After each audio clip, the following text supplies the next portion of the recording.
입니다. 강혜신의 오늘의 미국.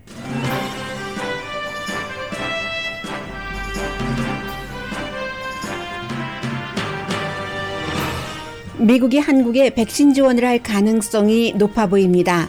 바이든 대통령은 이미 약속한 영국 백신에 이어 미국이 승인한 백신 2천만 도수를 추가로 해외에 공급한다고 약속을 했고, 관계자들은 공급량을 더 늘려야 한다고 주장합니다.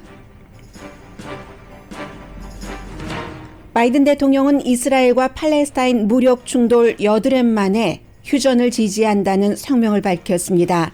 그러나 아랍 아메리카는 바이든 대통령이 이번 사태에서 이스라엘을 지지한다고 주장하면서 바이든 대통령의 미시건 방문을 시위로 맞을 예정입니다. 공화당이 주도하는 애리조나주 마리포사 카운티 슈퍼바이저 위원회가 지금 진행 중인 공화당 주도의 선거 감사를 끝내라고 촉구했습니다.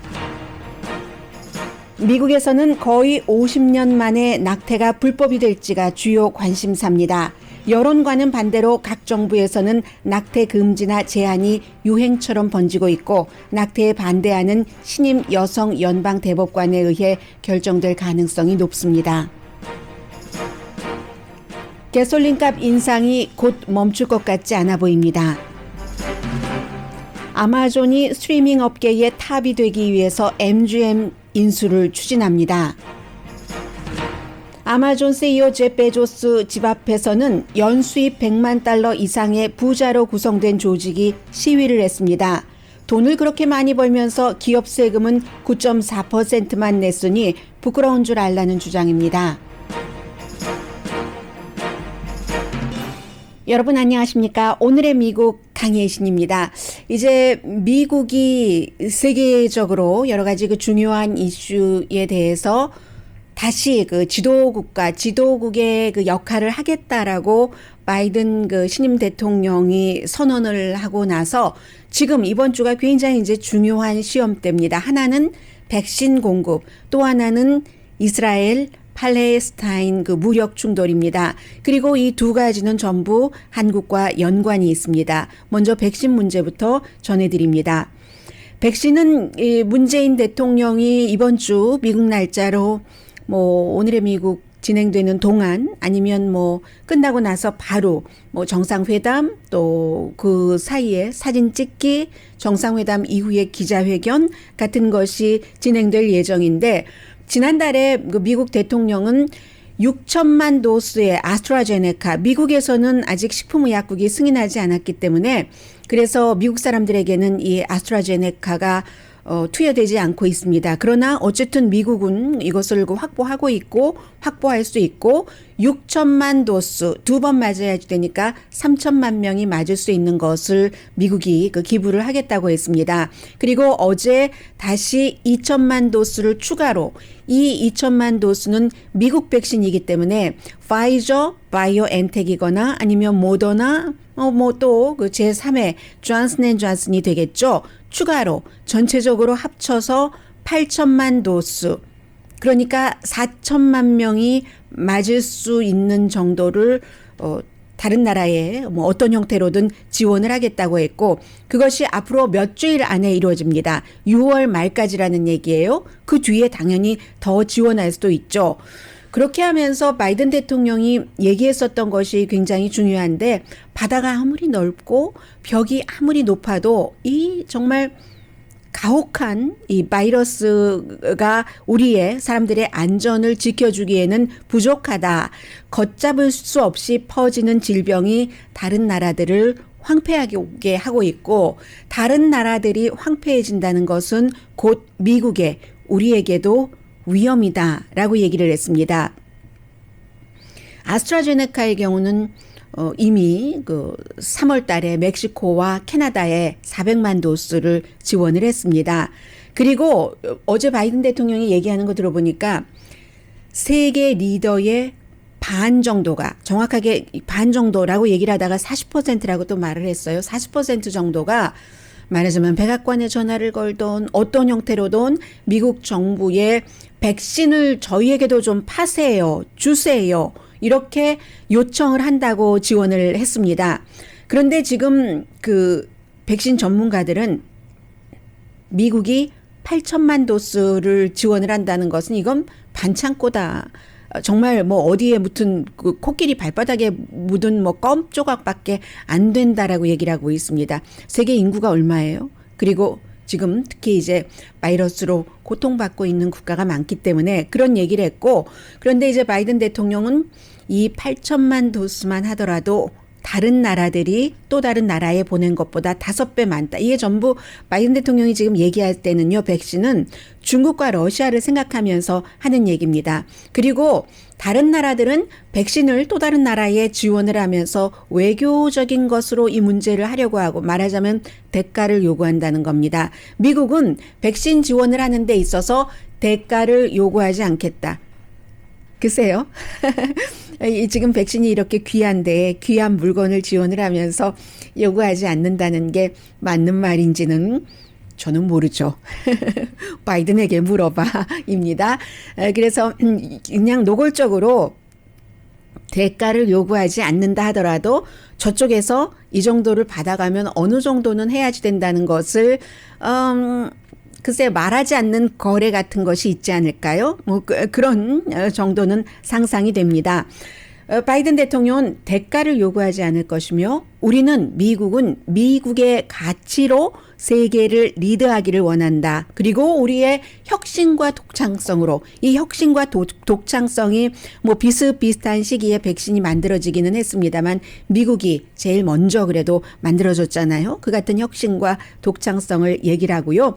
2차 대전 이후에 미국은 민주주의를 심었고, 특히 이제 미국과 일본이 결정적인 동맹국이 되는 때가 그때잖아요. 그 이후에 맥아더가 일본에 가서 이제 그 미국 사람으로서 그런 것을 하다가 한국으로 갔지만 한국전이 나서 그렇게 함으로써 뭐 일본에서의 민주화 뭐 이런 것들을 얘기하는 거죠. 아시아에서의 2차 대전 이후에 민주주의를 심었고, 코로나 바이러스 사태로 우리는 지금부터 백신을 세계에 심어서 사람들을 이제 그 편안하게 할 것이다라고 얘기를 했습니다. 그런데요, 그러면 이게 내일 모레 글피인가요? 내일 모레 글피 맞네요. 금요일에 문재인 대통령이 오는데 어느 나라에게 얼만큼을 지원을 하겠다라고 발표하진 않았습니다.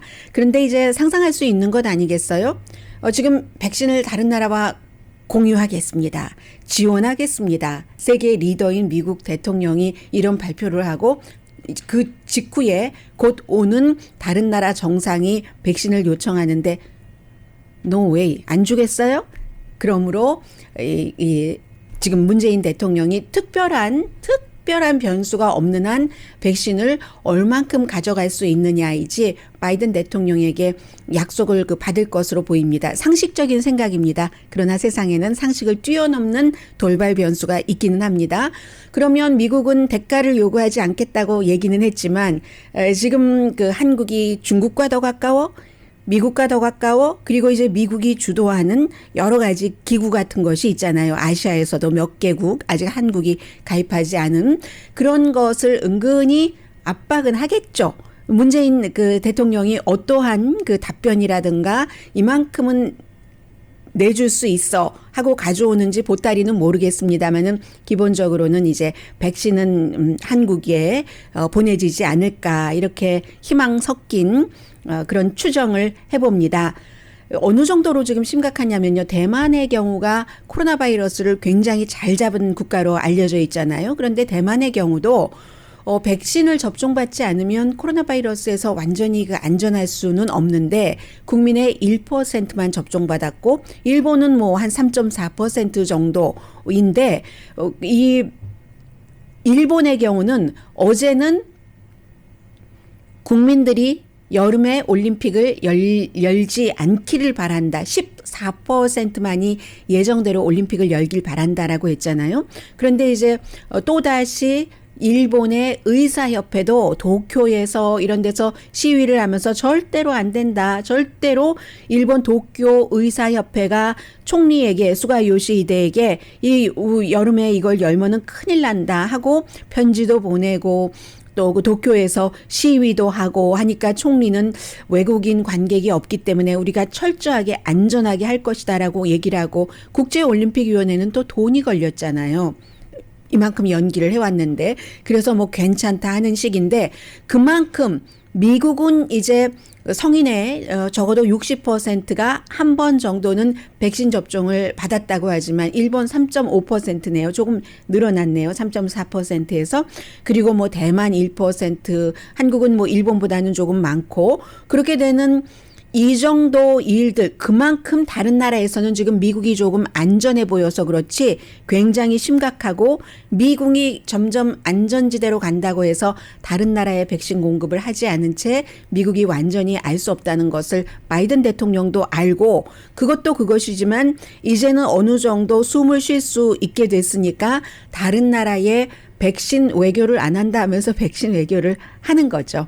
미국은 이제 뉴욕도 마스크 벗을 수 있다라고 얘기를 하고 있고 그리고 뉴욕에서도 마라톤이 11월에 열리는데 원래 5만 5천 명 정도 이제 참가를 하는데 3만 5천 명 정도로 2만 명 정도를 줄일 것이라고 하고요.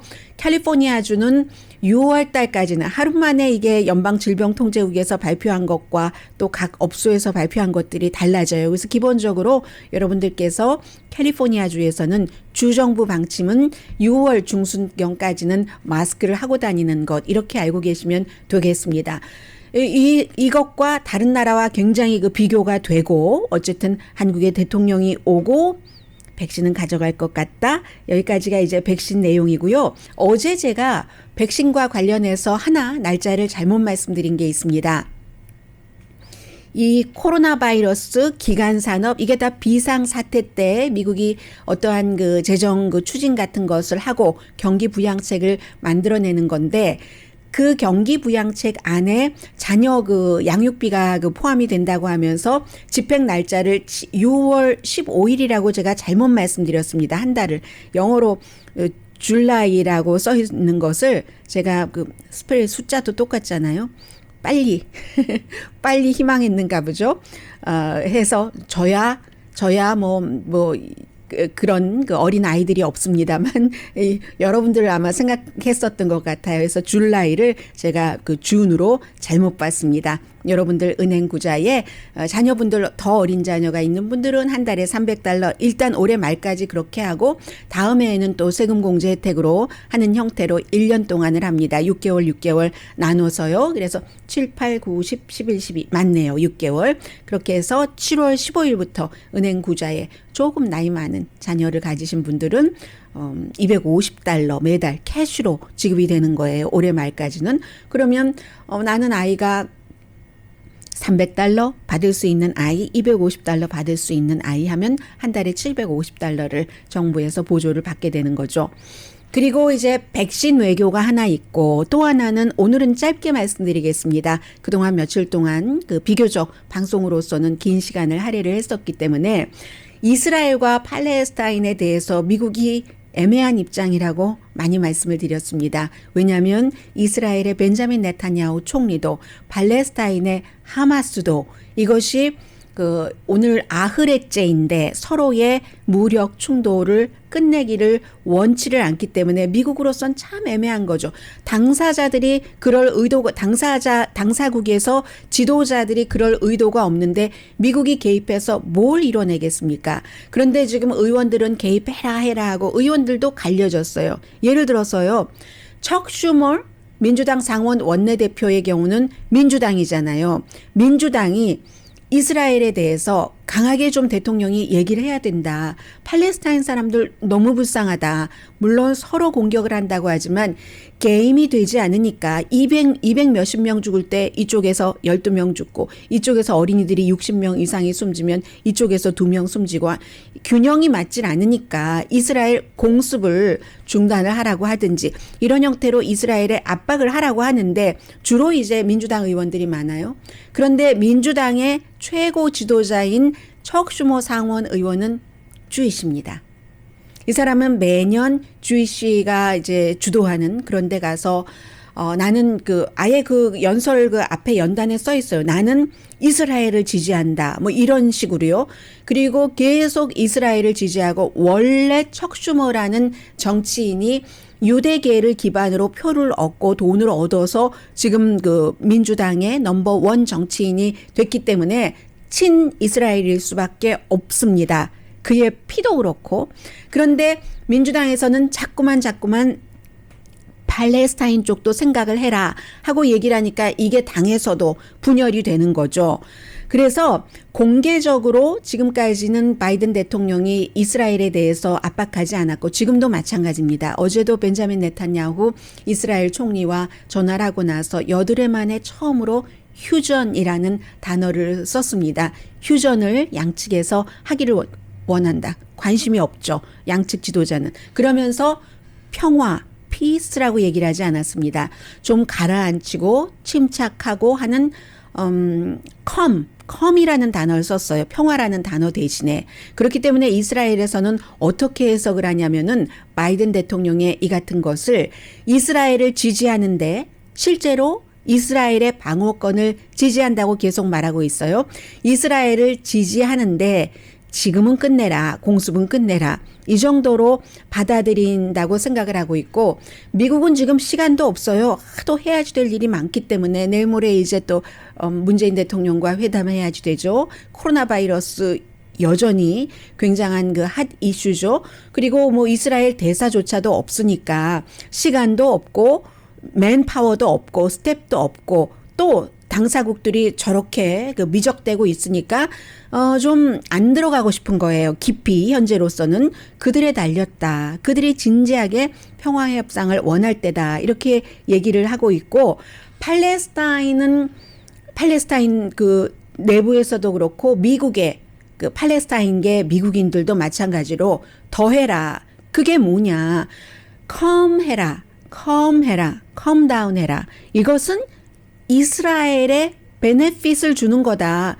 이스라엘은 지금부터 언제라도 노멀 라이프로 돌아간다. 가자 폭격 끝내고 싶을 때 끝내고 평상시대로 일을 하면은 되는데 뭐 폭격기를 100번 이상 발사했다고 하죠.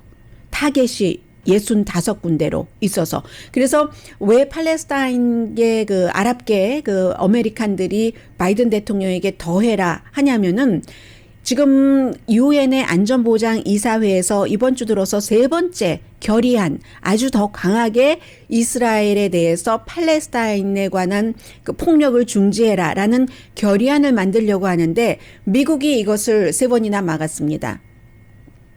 여기엔 뭐가 있냐면 앞에 말씀드린 소용없는 일에 너무 깊이 들어가서 스타일만 구긴다. 이런 것도 있지만 또 정치적인 환경 이스라엘계를 지지하는 그런 많은 종교적인 정치적인 환경도 있고 대통령 임기 초기로서는 아직까지는 아직까지는이 아니라 끝까지 그래야 되죠. 모든 종파 또 정치적인 성향을 커버해야지 되니까 이스라엘을 지지하는 종교계가 있고 일반 공화당들이 있잖아요. 그래서 그런 부분들도 있고 또 하나가 있습니다.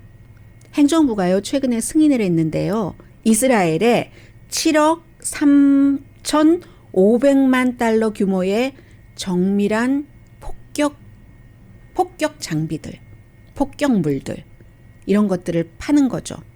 팔레스타인은 이런 세련된 전투 어떤 기구를 살 능력이 없습니다. 그러니까 이스라엘의 돔 미사일 방어 시스템이 다 라켓 아주 허접하게 만든 건 다 그냥 내쳐버리잖아요. 탁탁 내쳐버리잖아요. 미국은 7억 3,500만 달러 규모의 정밀한 이 군사 물자들을 이스라엘에 파는 것을 승인을 했습니다. 지금 미국에서 이런 전쟁 물자 같은 것을 파는 것은 외교에 많이 이용을 하고 있습니다. 대만의 중국과의 관계에서도 항상 중국이 무서워하는 것이 그래? 그럼 우리 대만에 더 정밀한, 더 비싸고 좋은, 성능 좋은 그런 군사 물자를 좀 더 많이 팔아볼까? 이게 미국이 그 중국에 대해서 쥐고 있는 어떤 약점이기도 합니다. 아랍 국가의 경우는 처음으로 분열했어요. 그 트럼프 전 대통령 시절에 그 아브라함 어콜드라고 해서 아랍 몇몇 국가들이 이스라엘과 대화를 하기 시작했고 해서 전에는 아주 무조건 팔레스타인을 많이 지지하던 이런 곳이 분열이 됐고, 유럽연합도 미국과 비슷해요. 어차피 지금 되지도 않을 텐데 하면서 적극적으로 나서지는 않고 있는데, 오늘 바이든 대통령이 미시건주의 디어본이라는 곳에 가서 전기자동차 회사네요. 전기자동차 회사에 가서 뭐 여러 가지 그 연설을 하는데, 그쪽에 아랍 아메리칸들이 오늘 3차례 그 바이든 대통령이 로스앤젤레스 시간으로 아침 10시 40분이네요. 오늘의 미국이 끝나고 40분 뒤에 하는 그 연설을 전후로 해서 3번 시위를 하는 겁니다. 좀 전에 말씀 드린 것처럼, 아니 이스라엘 방어권이 있다고 하고 이게 이 정도로 미국이 해도 되느냐, 팔레스타인에게 나쁜 그런 신호, 이스라엘의 좋은 신호를 보이는 것을, 태도를 바꿔라 하는 아랍 아메리칸들의 시위가 오늘 미시건주에서 예정돼 있습니다.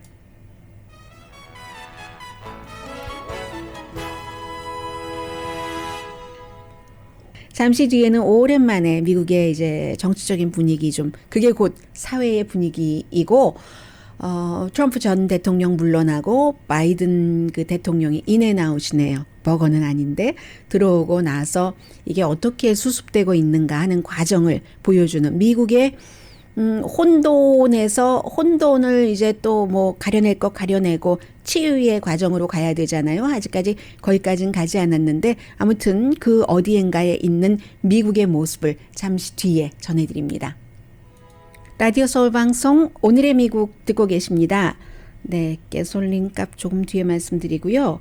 지금 그 애리조나주의 마리포사 카운티에서의 그 공화당이 요구를 해서 치러지고 있는 재검표에 대해서 가짜 뉴스들이 많이 그 나돌고 있습니다. 그래서 지금 정리를 한번 해드리겠는데, 애리조나주 상원이 주도를 한 거죠. 그런데 어제 마리포사 카운티가 애리조나주에서 가장 그 선거 유권자 숫자가 많고 한 210만 표를 지금 손으로 개표하고 투표 기계 같은 것을 전부 감사를 하고 있는데, 마리포사 카운티의 슈퍼바이저가 어제 그 애리조나주의 그 상원에 편지를 보냈습니다.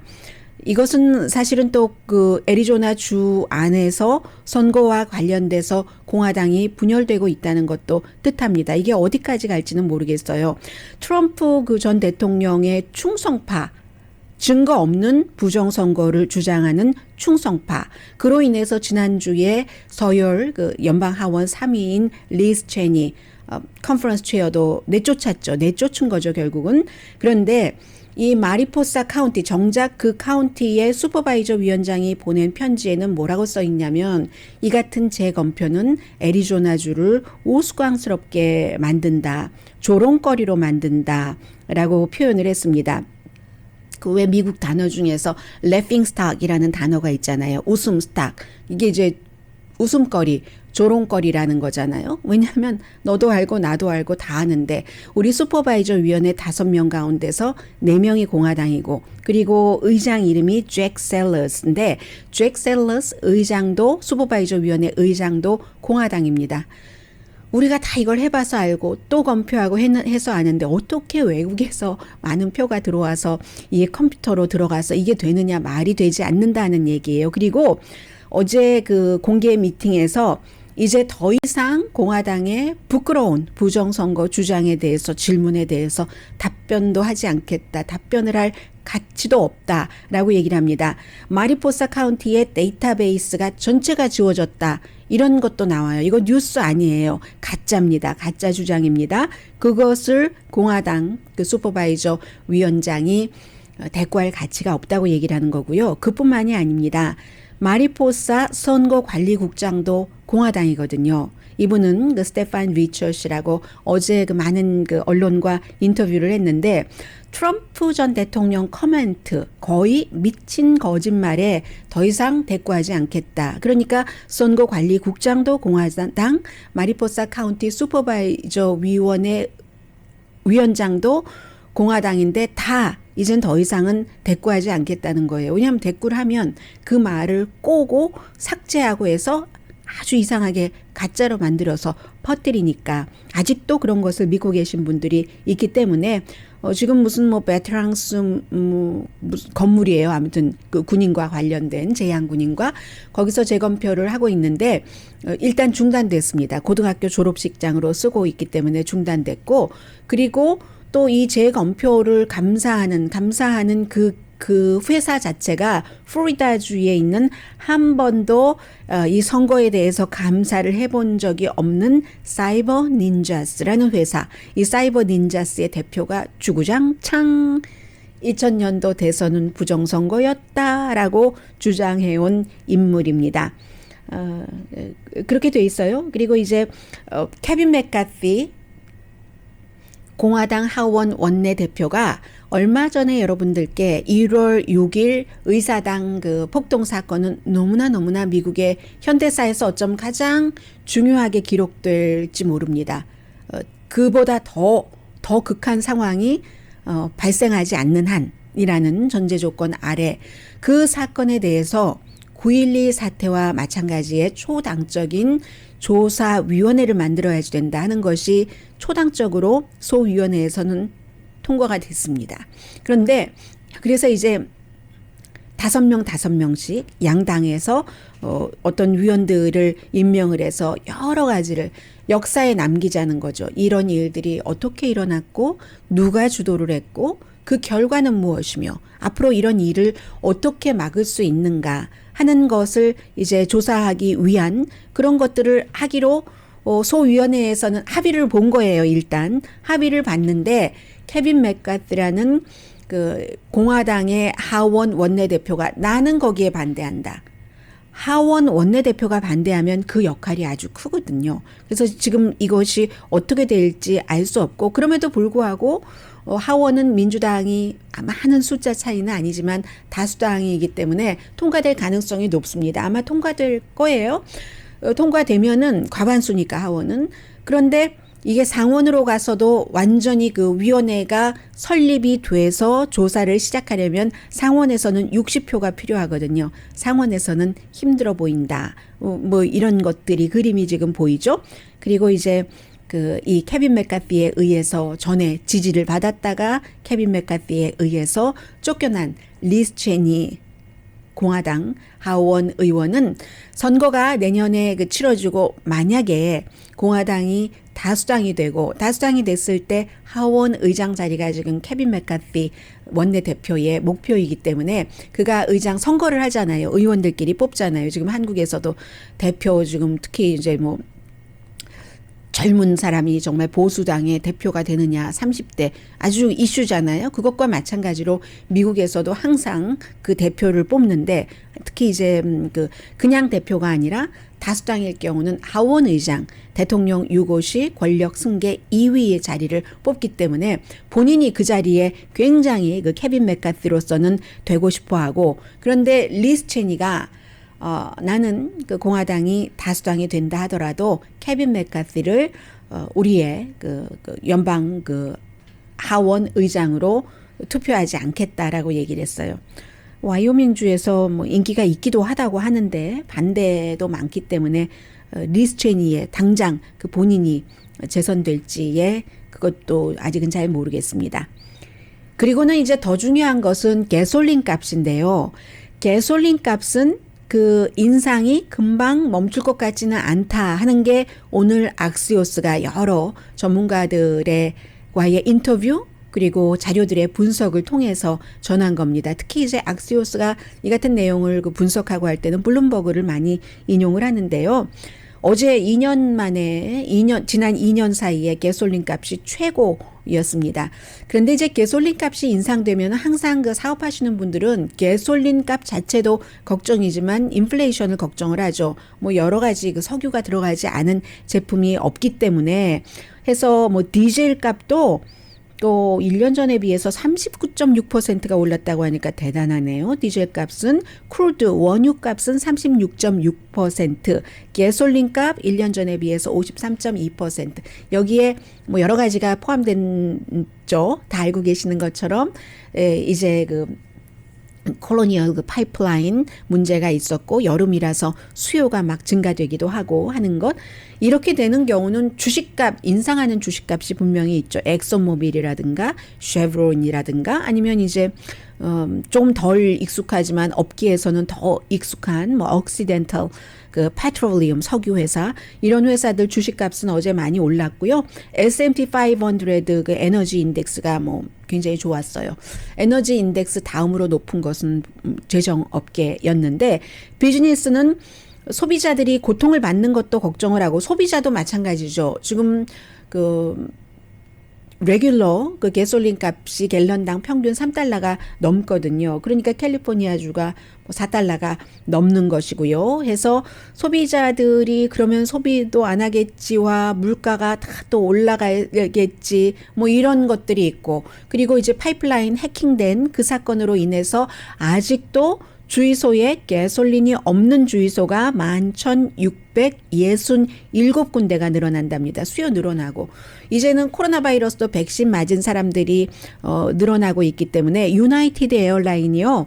7월 달에 특히 이제 유럽행 항공편도 많이 늘려서 400편을 늘린다고 하네요. 그리고 미국의 국내 스케줄은 2019년 7월과 비교를 할 때, 그러니까 코로나 바이러스 사태 이전의 여름과 비교할 때 올여름에는 그때의 70%까지는 하겠습니다. 이렇게 지금 발표를 했고요. 여름 그 여행 부킹이 2020년 지난해보다 저 21.4%인 줄 알았어요. 214% 2배 이상 늘어났답니다. 요즘 뭐 돈도 있고 백신도 맞았고 하니까 뭐 어디 놀러 가는 여행도 여행이지만 오랜만에 정말 부모님을 찾아뵌다던가 아니면 뭐 자녀를 찾아보러 간다던가 이런 분들이 계시는 거죠. 많이.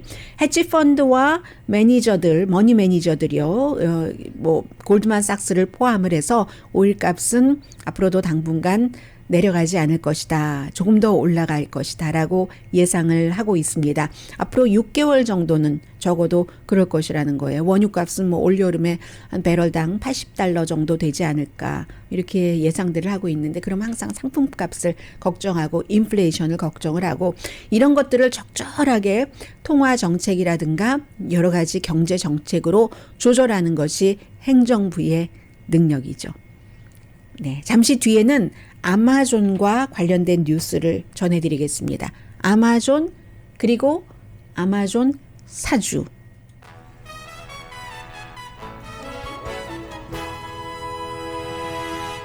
라디오 서울 방송 오늘의 미국 듣고 계십니다. 뱅크 오브 아메리카가요.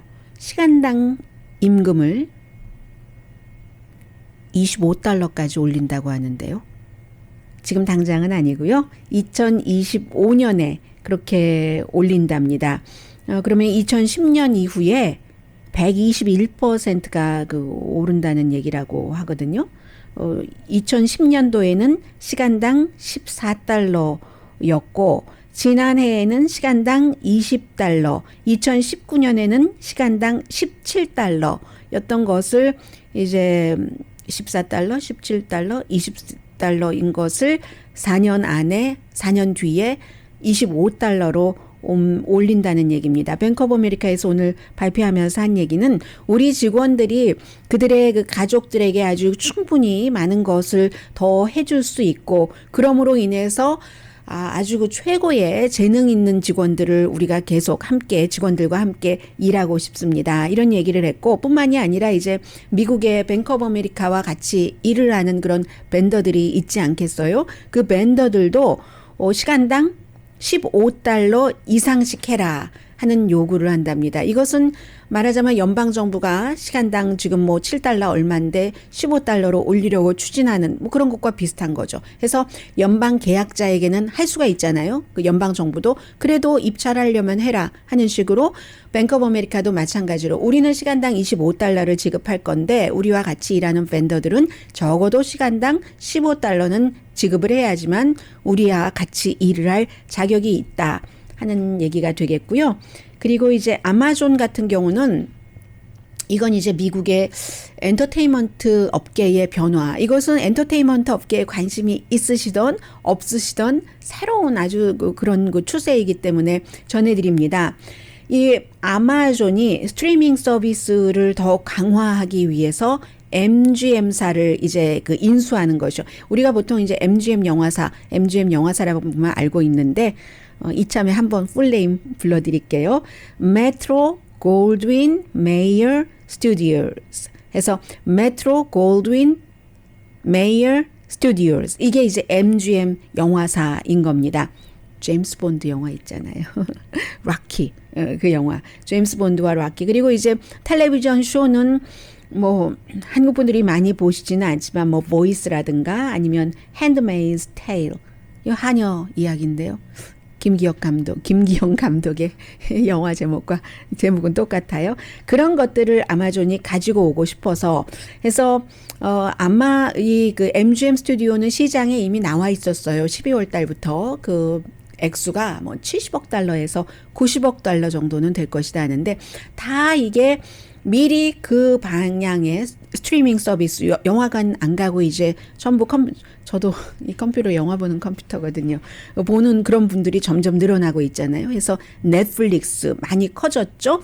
넷플릭스나 이제 디즈니 플러스 같은 경우도 워낙에 회사가 크니까 좋은 가격에 많은 것을 하고 있는데 거기에 대적을 해보겠다 하는 겁니다. MGM 영화사가 갖고 있는 영화가 4,000편 정도는 된다고 하거든요. 이런 것을 보면은 엊그제 제가 여러분들께 시간이 없어서 전해드리지는 못했는데 AT&T도 마찬가지거든요. AT&T가 원래부터 이 엔터테인먼트 업계에서 주역을 하기를 원했었어요. 이제 여러 가지를 해보니까 미래의 산업이 이거다 했겠죠? 그랬는데 어찌어찌 하여서 이제 타임워너에 합병이 됐었는데 뭐 HBO라든가 아니면 CNN도 소유하고 있는 그런데 이거 아니다 싶어서 거기서 분리를 해서 디스커버리를 합병할 그럴 계획을 세우고 있다고 하잖아요. 이게 전부 넷플릭스나 디즈니 플러스에 도전을 하는 겁니다. 앞으로는 영화관은 그 문을 닫는 것도 있을 텐데 그 공간을 어떻게 쓸지 지금 뭐 백화점이 많이 그 공간 활용을 달리하고 있잖아요. 그런 것도 이제 새로운 뉴스가 될 것 같고요.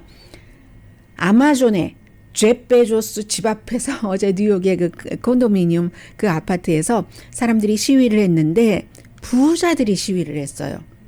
적어도 연수입이 100만 달러 이상인 사람, 자산이 적어도 500만 달러 이상인 사람들이 아니 아마존은 그렇게 떼돈을 벌면서 세계 소매업계의 공룡 아니냐. 지난해 연방소득세 낸 게요. 아마존이 94%래요. 그럴 리가 없죠. 94%를 세금을 내고 세계 소매업계의 공룡이 될 리가 없다고 생각을 합니다. 연방소득세를 9.4%를 냈대요. 그러면 트럼프 전 대통령이 35% 이던 것을 21%로 낮춰줬는데 그조차 안 낸다는 거잖아요. 뭐 아마존보다 더한 회사도 많아요. 하나도 안 낸 회사들도 많이 있어요. 수십 군데가 있지만 그런데 이제 아마존의 경우는 가장 큰 규모이기 때문에 9.4%밖에 안 냈다. 그럼 일반의 기업 소득세가 2.21%니까 반도 안 냈다는 얘기인데 액수로 따지면 어마어마한 돈 아니겠어요? 그래서 세금 경제정책위원회라는 곳에서 Institute on Taxation 그리고 Economic Policy라는 데서 쭉 이렇게 해봤더니 9.4%밖에 안 냈다. 이렇게 나오는 건데 시위를 한 그룹은요. Patriotic Millionaires 해서 애국적인 백만장자들이라는 그룹, 앞서 말씀드린 그런 그룹들이 어제가 세금 마감 날이었잖아요. 그래서 텍스데이를 맞아서 제프 베조스를 비난하면서 뭐 집이 뭐 여러 군데 있으니까 뉴욕과 워싱턴 그 DC의 워싱턴의 그 제프 베조스 집 앞에서 시위를 했습니다. 그리고 이것은 결국은 지금 바이든 대통령이 21%로 낮춰진 기업 세금을 현재로서는 28%까지 올려서 기간 산업을 하는데 드는 돈의 일부를 마련한다는 것 아니겠어요? 그걸 지지한다는 얘기입니다. 부자는 부자인데 우리는 그 기업의 세금은 지지한다 하는 그런 사람들입니다. 그렇기 때문에 결정적인 그 의회에서 법안이 만들어지고 통과될 때 영향력을 미칠 수 있는 척 슈머라든가 아니면 미치 매코넬도 굉장히 부자잖아요. 와이프네가 부자이기 때문에 대만계 쇼핑 회사의 딸 일레인 차오 교통부 장관, 전에는 노동부 장관이었고, 그래서 이런 사람들 앞에서도 시위를 할 예정입니다. 그렇게 해서 뭐 기간 산업에도 쓰고 차일드 케어, 무상 대학 교육 이런 그 돈으로 쓴다는 얘기죠.